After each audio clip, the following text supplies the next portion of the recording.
शरच्चन्द्रबालं महादैत्यकालं नभो नीलकायं दुरावारमायं सुपद्मासहायं भजे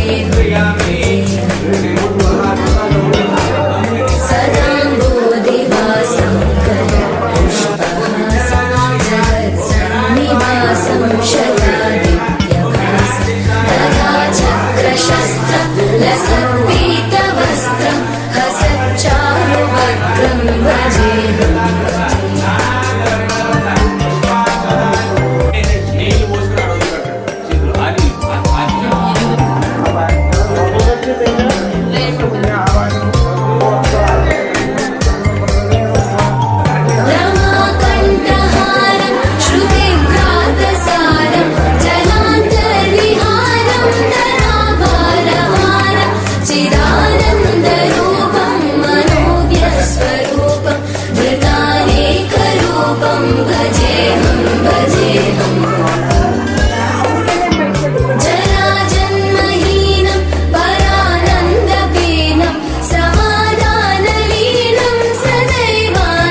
దేవతాభ్యో నమః ఆనంద కర్పూర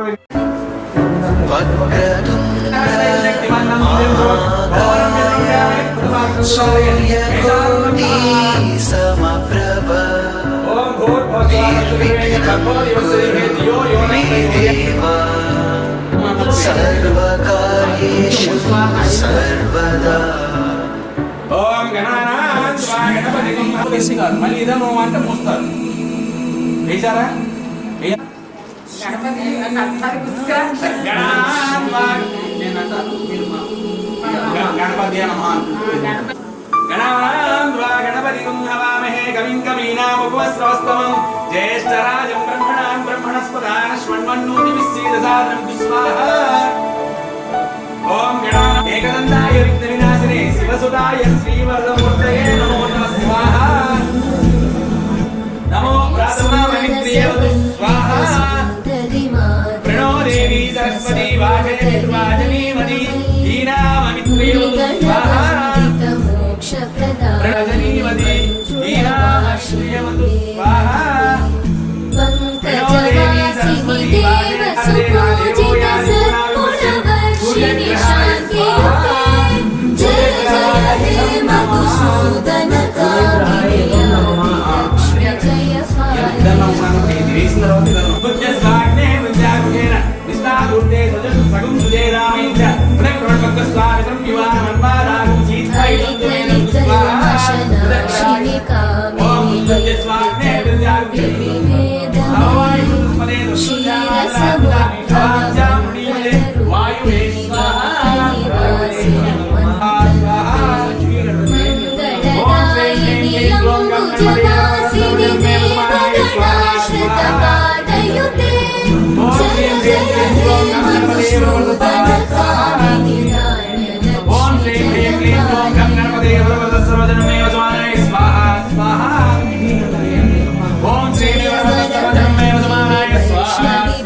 ఆరోగ్యం దేవి ఆయుష్మంతం గురు ఉద్యోగమే ఉద్యోగం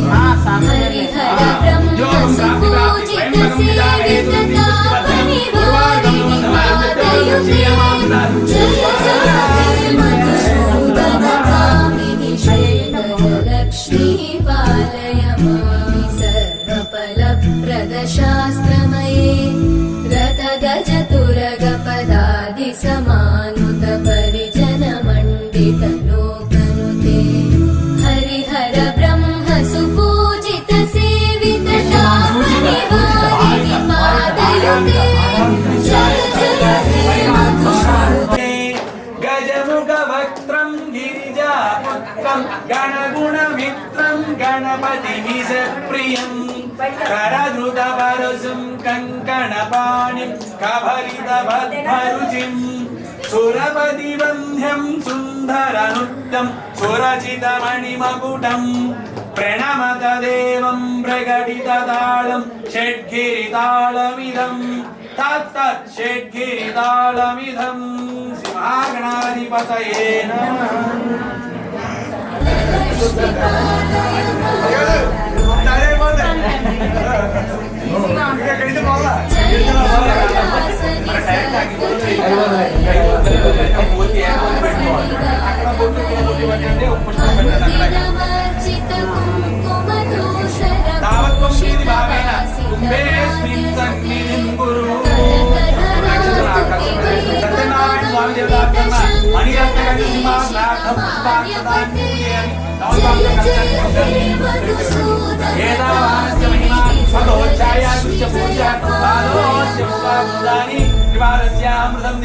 సత్యనారాయణ స్వామి దేవతాభ్యో నమః పాదయో వాక్యం సమర్పయామి హస్తయో వాక్యం సమర్పయామి ముఖే ఆచమనీయం సమర్పయామి ఆ తమలపాకుతో తీర్థాలను కలిసి యత్పురుషేణ హవిషా దేవాయ యజ్ఞమతం వద వసంతో అస్యాసి రాక్షం గ్రీష్మ యుద్ధస్మ యుద్ధశ్రద్ధై యోనే నమః ఓం వామనాయ నమః ఓం జ్ఞానమంజరాయ నమః ఓం శ్రీవల్లభాయ నమః ఓం జగన్నాథాయ నమః ఓం చతుర్మూర్తయే నమః జయ జయ హే మధుసూదన కామిని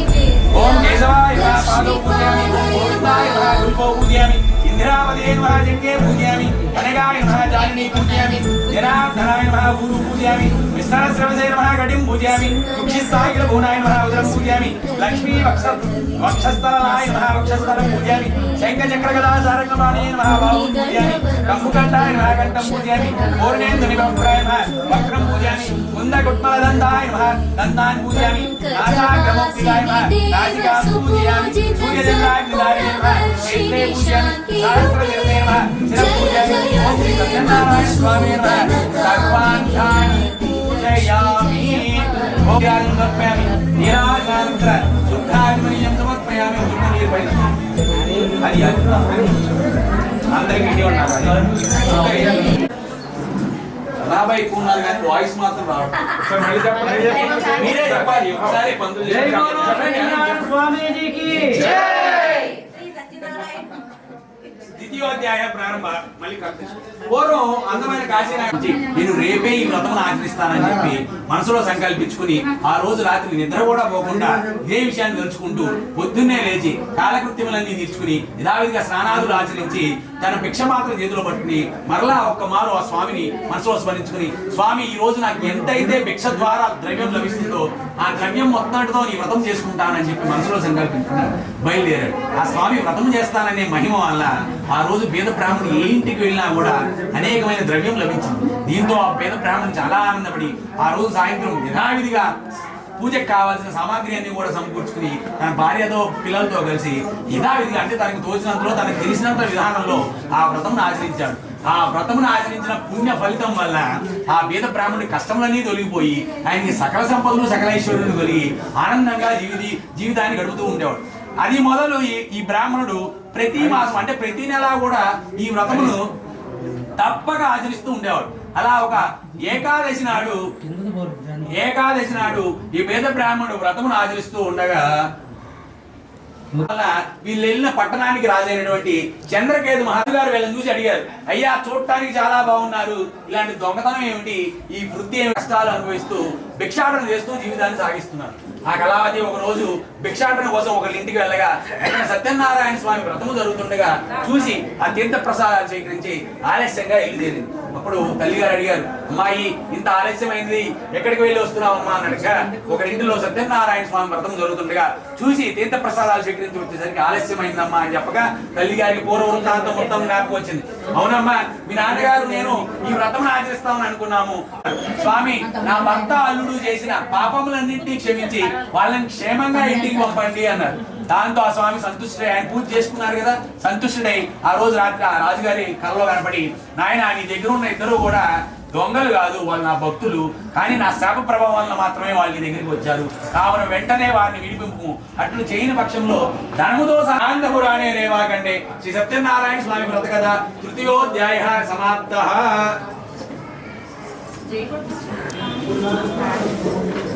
నారాయణ స్వామి దేవతాభ్యో ఆనందఘట్ పూర్ణీరాజునప్యామి నీరాజనానంతర శుద్ధాచమనీయం సమర్పయామి. జై బోలో సత్యనారాయణ స్వామికి జై. నాకు ఒక గ్లాస్ వాటర్ ఆకులు అలములు తప్పితే ఏమీ లేవు అని చెప్పారు. దీంతో ఆ సన్యాసి రూపంలో ఉన్నటువంటి ఆ స్వామి సత్యం భవతమే కదా, అంటే మీరు ఏదైతే పలికారో అదే సత్యం అవుతుంది అని చెప్పి అక్కడ నుండి వెళ్ళిపోయి దూరాన్ని కూర్చుని ఉన్నాడు చెట్టు.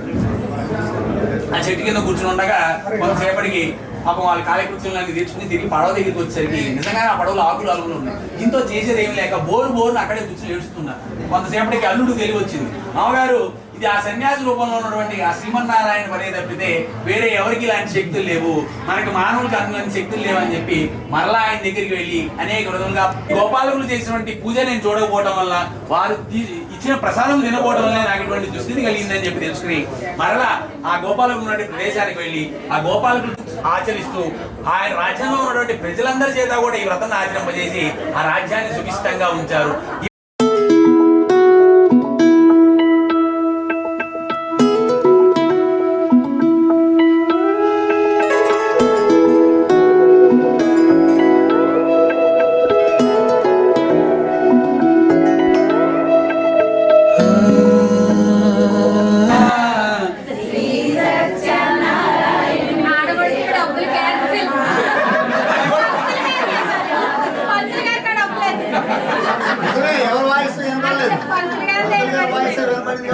ఎన్నో ఎన్నో భావాలే పెనవేసే ఎదలో రాగాలే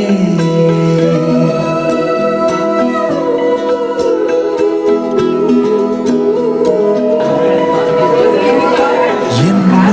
ఎన్నో భావాలే పెనవేసే ఎదలో రాగాలే పులకించే బంధాలన్నీ ఒకటై ఆలకించే ఆనందాల పాటే కనబడగా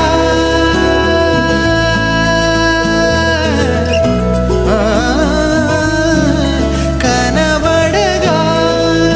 స్వర్గం కదిలే ఈ క్షణమే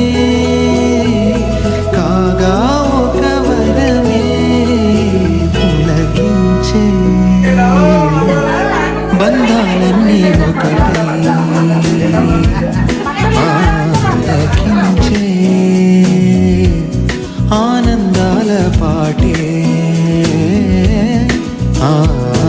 ఎన్నో ఎన్నో భావాలే పెనవేసే ఎదలో రాగాలే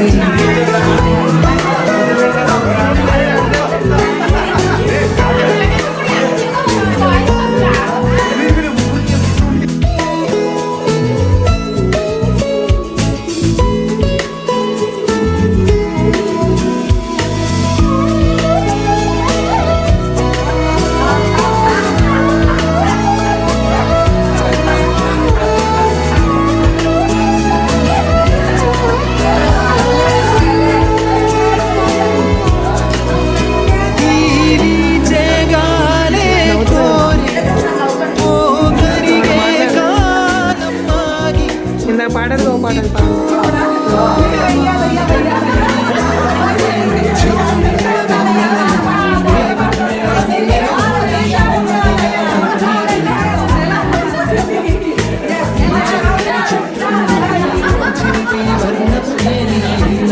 సందడి చేసి